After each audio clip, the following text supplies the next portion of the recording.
इतने सालों से मैं जिस मर्द की तलाश में हूँ, मेरी वो खोज और उसे पाने की ख्वाहिश अभी तक पूरी नहीं हुई वृकोदर। माफ कीजिएगा राजकुमारी, लेकिन सुंदर नगर के डेथ मैच में शायद आपकी ख्वाहिश पूरी हो जाए। उस राज्य में कई नए गुलाम आए हैं। पर्दे के पीछे से दो दासियां शामल साम्राज्य के सम्राट बिंदुसार की बेटी राजकुमारी मणिकर्णिका और उसके खास मंत्री वृकोदर को बातें करती देख रही थी।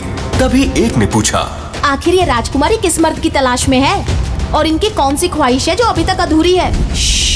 उसका जिक्र तो हम अपनी जबान पर भी नहीं ला सकते। बस इतना जान ले कि राजकुमारी को मर्दों को गुलाम बनाने का शौक है और फिर ये उनके बीच मौत का मुकाबला करवाती है। लेकिन जीतने वाले के साथ ये क्या करती है, ये आज तक कोई नहीं जान पाया। हे भगवान, यानी कल फिर सैकड़ों औरतों की मांग का सिंदूर उजड़ जाएगा। न जाने कितनी माओं की गोद सूनी हो जाएगी। क्या करें बहन, हम गरीबों की जिंदगी में बस यही लिखा है। उधर दूसरी तरफ शामल साम्राज्य में आने वाले सुंदर नगर राज्य में डेथ मैच की घोषणा शुरू हो गई थी। सुनो सुनो सुनो, सुंदर नगर में डेथ मैच का आयोजन होने वाला है। राजकुमारी मणिकर्णिका भी इस आयोजन में पधार रही है। ये घोषणा सुनकर लोगों के दिल दहल उठे। मौत का खेल तो इन अमीरों ने अपना शौक बना रखा है। डेथ मैच में गुलामों के लिए एक नियम बनाया गया था। अगर एक भी गुलाम राज परिवार के किसी भी योद्धा को हराकर जिंदा बच जाए तो उसके साथ सारे गुलामों को आजाद कर दिया जाएगा। लेकिन ये सब इतना आसान नहीं था, क्योंकि इन गुलामों की जिंदगी नरक से बदतर थी और इन्हीं गुलामों के बीच कैद था 16 साल का नील वायुपुत्र, जो कोई आम कैदी नहीं था। कल आजादी का नया सूरज निकलेगा। इस बार तुम लोगों की तरफ से मैं लड़ूंगा। पागल मत बनो नील, हालत देखिए अपनी और हम सब की। पूरे दिन हमें पीटा जाता है, हम तो अपने पैरों पर ठीक से खड़े भी नहीं हो सकते। और उस मणिकर्णिका से हमें कौन बचाएगा? अब चाहे मणिकर्णिका आए या यमराज, कल मैं यहाँ से निकल के ही रहूंगा। आखिर कमजोर नील कैसे लड़ेगा राज परिवार और राजकुमारी मणिकर्णिका के शक्तिशाली योद्धाओं से?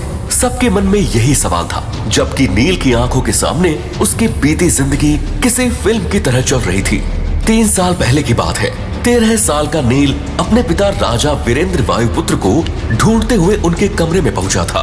पिताजी, पिताजी, पिताजी कहाँ हैं आप? तभी उसकी नजर एक अंधेरे कोने में पड़ी हुई बड़ी सी कुर्सी पर पड़ती है। वो कुर्सी के सामने जाता है और अपने पिता का चेहरा देखकर दर्द और डर से चीख पड़ता है। पिताजी, ये क्या हो गया आपको? किसने किया ये सब? राजा वीरेंद्र का चेहरा नीला पड़ चुका था और मुंह से खून बह रहा था। चलिए जल्दी से वैद्य जी के पास चलते हैं। नहीं बेटे, बहुत देर हो चुकी है। महर्षि भृगु की किताब को अपने चाचा नागेंद्र और यजुवेंद्र से बचा कर रखना।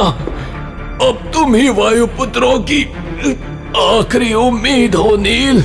राजा वीरेंद्र का शरीर बेजान होकर एक तरफ गिर पड़ता है और नील के आंसू फूट पड़ते हैं। नहीं, पिताजी! तभी उस कमरे में नील के दोनों चाचा नागेंद्र और यजुवेंद्र सैनिकों के साथ प्रवेश करते हैं। नागेंद्र सैनिकों को आदेश देता है, सैनिकों, गिरफ्तार कर लो इस नील को और गुलामों के कैद खाने में डाल दो। अचानक हुई इस घटना से नील घबरा जाता है। वो अपने चाचाओं को सामने हाथ जोड़कर विनती करता है, चाचा जी ऐसा मत कीजिए, पिताजी को बचा लीजिए। अचानक एक थप्पड़ की गूंज उस कमरे में गूंज उठती है, जो नागेंद्र ने नील के मासूम चेहरे पर मारा था। तेरे बाप के अंदर महान और ईमानदार बनने का कीड़ा था, उसकी सजा अब तुझे भुगतनी पड़ेगी। ले जाओ इसे और रोज इतना पीटो कि हर दिन ये अपनी मौत की भीख मांगे। सैनिकों ने नील को बेड़ियों में कैद कर लिया। मैं तुम लोगों को छोड़ूंगा नहीं, धोखेबाज, गद्दार। मैं अपने पिता की मौत का बदला लेने जरूर लौटूंगा, याद रखना तुम दोनों। सिर्फ नील ही नहीं, उसकी इकलौती बहन नीलिमा को भी इन धोखेबाजों ने कैद कर लिया था, जो सब सिंधु आश्रम में पढ़ने गई थी। उसे अपने पिता की मौत और भाई को गुलाम बनाए जाने का कोई अंदाजा नहीं था। नील अपनी बहन को बचाना चाहता है और उसके लिए उसे इस कैद से निकलना जरूरी था। इसीलिए लोगों के सोने के बाद नील चुपचाप अपने पिता की दी हुई रहस्यमय किताब निकालकर पढ़ने लगा। लेकिन काफी देर पढ़ने के बाद भी वो उसके मंत्रों का रहस्य समझ नहीं पाया। बीते 3 सालों में सैकड़ों बार इसे पढ़ चुका हूँ। आखिर कौन सा रहस्य छिपा है इसमें? मुझे तो ये रद्दी के कागजों से ज्यादा कुछ नहीं लगती। गुस्से और झुंझुलाहट में नील उस किताब को कोठरी में एक जलते हुए दिए पर पटक देता है। किताब के पन्ने आग में जलने लगते हैं। नील के बचने की आखिरी उम्मीद भी उसकी आंखों के सामने राख होने लगती है कि तभी अचानक उन जलते पन्नों के बीच से एक सुनहरी रोशनी चमकती है, जिसे देख नील की रूह कांप उठती है। ये सुनहरा पन्ना कहां से आया? मैंने इसे सैकड़ों बार पढ़ा, तब ये क्यों नहीं मिला मुझे? उस सुनहरे पन्ने पर प्राचीन अलौकिक भाषा में कुछ अजीब से निशान बने थे। हर निशान एक मंत्र था। जैसे ही नील ने उस पर हाथ रखा, वो सुनहरा पन्ना हजारों छोटे छोटे टुकड़ों में बट गया और वो टुकड़े नील के पूरे शरीर में चिपकने लगे। उसका शरीर गरम लावे की तरह जलने लगा।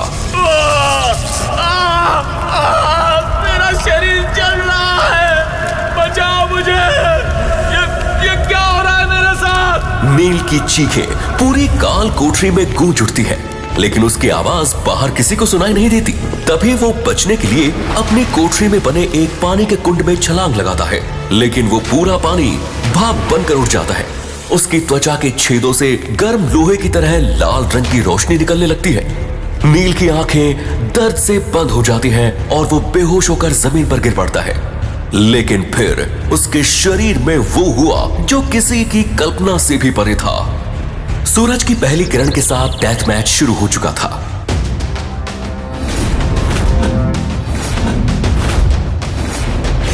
काल कोठरी में नील का पूरा शरीर गर्म लावे की तरह दहक रहा था। उधर मैदान में एक एक करके गुलाम मारे जा रहे थे। वहीं नील चट्टान में मुक्के मारकर अपनी गर्मी को कम करने की कोशिश कर रहा था। दोपहर तक लाशों के ढेर जमा हो चुके थे। एक तरफ अमीर लोग जीत का जश्न मना रहे थे, दूसरी तरफ रोते चीखते गरीब और गुलामों के परिवारों का दर्द धरती और आसमान को भी दहला रहा था। अखाड़े में खड़ा सुंदर नगर का बेरहम और ताकतवर राजकुमार राजदत्त लोगों को चुनौती दे रहा था।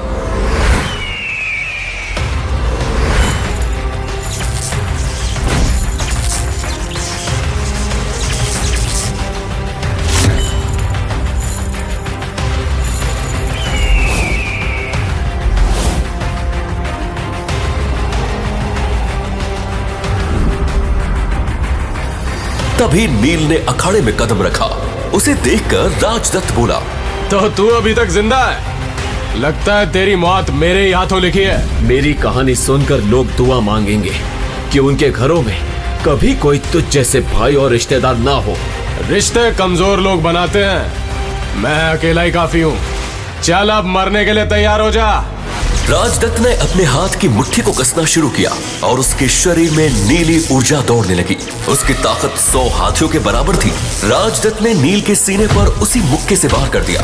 नील कई फुट दूर जाकर गिरा, लेकिन इस बार उसे जरा भी दर्द का एहसास नहीं हुआ। उसके शरीर में गर्म धाराएं दौड़ने लगी और नील उठ खड़ा हुआ। राजदत्त को इसकी उम्मीद तक नहीं। थोड़ा और दम लगा राजदत्त, इतना मेरे लिए काफी नहीं है। राजदत्त भूखे भेड़िए की तरह नील पर टूट पड़ा। वो जितना उसे पीटता, नील के शरीर में उतनी ही ज्यादा ताकत पैदा होने लगती। उसके शरीर से लाल रंग का गर्म तरल पदार्थ बहने लगा। सबको लगा वो खून है, लेकिन ये देह शोधन तकनीक थी जिसमें शरीर को जितना पीटा जाता वो उतना ही ज्यादा ताकतवर बन जाता था। नील को अपने वार आसानी से झेलते देखकर राजदत्त का गुस्सा बढ़ता ही जा रहा था। तुझे कुछ हो क्यों नहीं रहा? क्या तू मेरे सब्र का इम्तिहान ले रहा है? तो फिर ये ले। राजदत्त ने नंदी सहस्त्र मुष्टिका से नील पर हमला कर दिया, जिसकी ताकत 10 परमाणु बमों के बराबर थी। तो नील कई फुट दूर जाकर गिरा। शोरगुल थम गया। नील पर इसका गहरा असर हुआ। तभी उसकी आत्मा में बसे 9 दिव्य नागों की शक्ति जाग उठी। नील की कुंडलिनी शक्ति के 4 चक्र एक साथ चमकने लगे। वो फिर उठ खड़ा हुआ। ये देख वहां बैठे लोगों को अपनी आंखों पर विश्वास नहीं हो रहा था। इस हमले से कोई जिंदा नहीं बच सकता था, लेकिन नील ने राजदत्त की पूरी ताकत सोख ली थी। तेरा समय पूरा हुआ राजदत्त, अब मेरी बारी। नील ने एक जोरदार मुक्का राजदत्त को मारा। बस एक ही मुक्के में वो धूल भागते हुए कई फुट दूर जा गिरा। लोग खुशी से झूम उठे, ढोल नगाड़े बजने लगे और मणिकर्णिका अपनी जगह से चौंक कर खड़ी हो गई। एक गुलाम के अंदर ऐसी ताकत कैसे आ सकती है? आखिर कौन है ये त्रिकोदर? इसकी सच्चाई का जल्दी पता लगाओ। लगता है मेरी तलाश पूरी हुई। मणिकर्णिका के खास मंत्री वृकोदर ने जब नील की कहानी बताई तो मणिकर्णिका के पैरों तले की जमीन खिसक गई। यानी मेरे साथ इतना बड़ा धोखा। अब मैं इन लोगों को नहीं छोड़ूंगी। तभी नील मैदान में चिल्लाते हुए राजा नागेंद्र से बोला, डेथ मैच के नियमों के मुताबिक मैं जीत गया और अब आपको मुझे और इन सारे गुलामों को आजाद करना होगा। राजदत्त की हार उसके पिता युजवेंद्र और बड़े चाचा नागेंद्र को बर्दाश्त नहीं हुई। नागेंद्र किसी चोट खाए घायल सांप की तरह फुकार रहा था। वो इतनी आसानी से नील को छोड़ने वाला नहीं था। वो चिल्लाया, इतनी आसानी से नहीं नील, तुझे आजाद छोड़कर मैं इतने बरसों की अपनी मेहनत बर्बाद नहीं कर सकता। मैदान में फिर मौत जैसा सन्नाटा छा गया। नागेंद्र ने अपना हाथ लहराया और नीली बिजली की तलवारें हवा में घूमते हुए नील को घेरने लगी। नील जानता था कि वो नागेंद्र का सामना नहीं कर सकता। नागेंद्र बिजली की गति से नील की तरफ दौड़ा। नील बस अपनी मौत को सामने देख रहा था। तभी एक कड़क आवाज गूंजी, रुक जाइए महाराज नागेंद्र, उसे छोड़ दीजिए। नागेंद्र के कदम वहीं रुक गए। मणिकर्णिका, आप जानती भी हैं आप किसे बचाने की कोशिश कर रही हैं। एक गद्दार के बेटे को जो मौत की सजा पाया हुआ एक गुलाम है। याद है आपने मुझे एक वचन दिया था, उस वचन के बदले मैं इसका जीवन दान मांग रही हूँ। नागेंद्र ने अपनी तलवार भटक दी। सम्राट बिंदुसार की बेटी की बात टालने की औकात नागेंद्र की नहीं थी। नील के साथ बाकी गुलामों की बेड़ियां भी खोल दी गई। वो सब आजाद होकर अखाड़े से बाहर जाने लगे। प्रजा के लोग खुशियां मनाने लगे। मणिकर्णिका को देखकर नील बोला, शुक्रिया राजकुमारी, मैं आपके एहसान का बदला एक दिन जरूर चुकाऊंगा। वो दिन आज ही आएगा नीलवायु पुत्र। मणिकर्णिका की बात का मतलब नील समझ नहीं पाया। वो बाकी गुलामों के साथ सुंदर नगर से बाहर जा रहा था, लेकिन जैसे ही वो लोग नगर की सीमा के पास पहुंचे, सारे गुलामों पर लोहे का जाल फेंक दिया गया और वो फिर से बंदी बना लिए गए। इससे पहले कि नील कुछ समझ पाता, आसमान गरजने लगा और लोहे की बड़ी सी हांडी जमीन पर आकर गिरी। उसमें से एक घिनौना सा दिखने वाला बूढ़ा आदमी बाहर निकला, जिसे देखकर सबकी चीखें निकल गई। नील गरजा, कौन हो तुम? तुम्हारी मौत, अघोरा। अघोरा ने नील को अपनी हांडी में खींचा और उसे अपनी पीठ पर लाद कर फरार हो गया। सबके चेहरे मौत के डर से सफेद पड़ चुके थे। आखिर कौन था अघोरा और नील को कहां ले गया? किसने भेजा था उसे और अब वो क्या करेगा नील के साथ? क्या ये मणिकर्णिका की कोई चाल थी या किसी और की साजिश?